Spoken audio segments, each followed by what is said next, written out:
The Life and Sad Ending of Betty Hutton. Betty Hutton, born Elizabeth June Thornburg, was born February 26, 1921 in Battle Creek, Michigan. While she was very young, her father abandoned the family for another woman. They did not hear from him again until they received a telegram in 1937 informing him of his suicide. Betty and her older sister Marion were raised by her alcoholic mother, who took the surname Hutton. Marion was later then billed as the actress Cissy Jones. The three started singing in the family's speakeasy when Betty was 3 years old. Troubles with the police kept the family on the move. They eventually landed in Detroit, where she attended Falk Intermediate School. On one occasion, when Betty, preceded by a police escort, arrived at the premiere of Let's Dance in 1950, her mother, arriving with her, quipped, "At least this time the police are in front of us." Hutton sang in several local bands as a teenager and at one point visited New York City hoping to perform on Broadway, where she was rejected. A few years later, she was scouted by orchestra leader Vincent Lopez, who gave Hutton her entry into the entertainment business. She appeared in several musical shorts for Warner Brothers: Queens of the Air, 1938, Three Kings and a Queen, 1939, Public Jitterbug No. 1, also 1939, and One for the Book, 1940. Hutton was cast in a Broadway show, Two for the Show, 1940, which ran for 124 performances. The show was produced by Buddy DeSilva, who then cast Hutton in Panama Hattie, which ran from 1940 to 42. This was a major hit, running for 501 performances. It starred Ethel Merman, despite rumors through the years that Merman demanded from Envy that Hutton's musical numbers be reduced from the show. More careful reports demonstrate that producer Buddy DeSilva chose to cut just one song of three, They Ain't Done Right by Arnell, due to Hutton's always in overdrive performance style.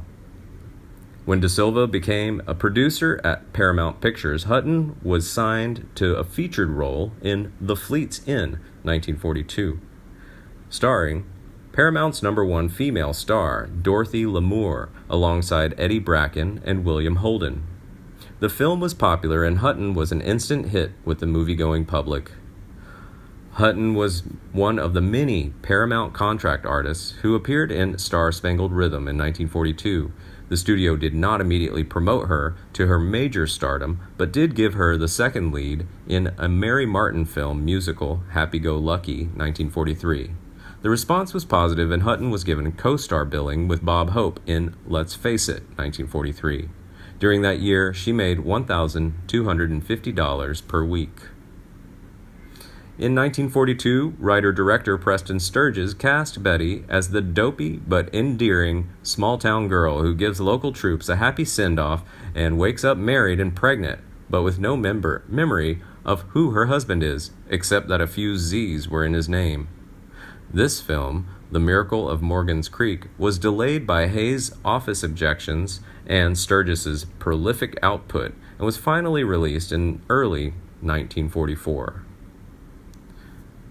The film made Hutton a major star. Sturges was nominated for Best Writing Oscar, and the film named to the National Film Board's Top 10 Films for the year.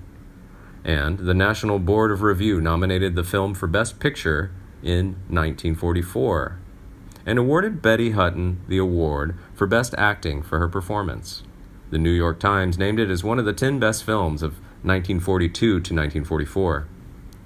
Although the Hayes office received many letters of protest because of the film's subject matter, it was Paramount's highest-grossing film of 1944, playing to standing room audiences in some theaters.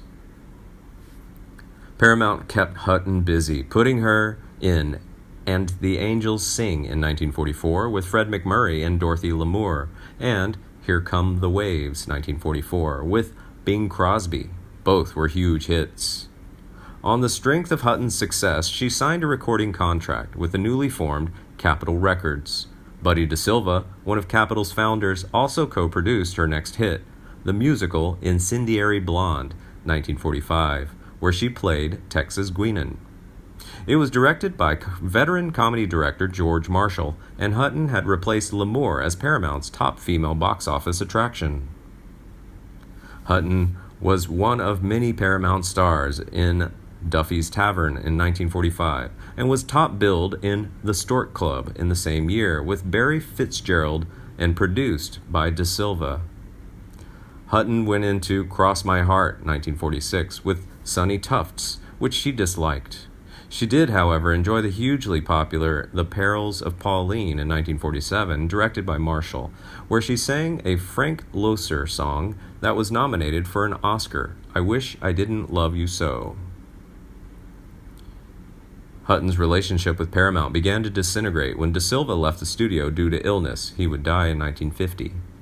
Hutton's next screen triumph came in Annie Get Your Gun in 1950 for Metro-Goldwyn-Mayer, which hired her to replace Judy Garland in the role of Annie Oakley. The film, with the leading role retooled for Hutton, was a smash hit, with the biggest critical praise going to Hutton. She was billed above Fred Astaire in the 1950 musical Let's Dance. Hutton was one of several stars in The Greatest Show on Earth, 1952.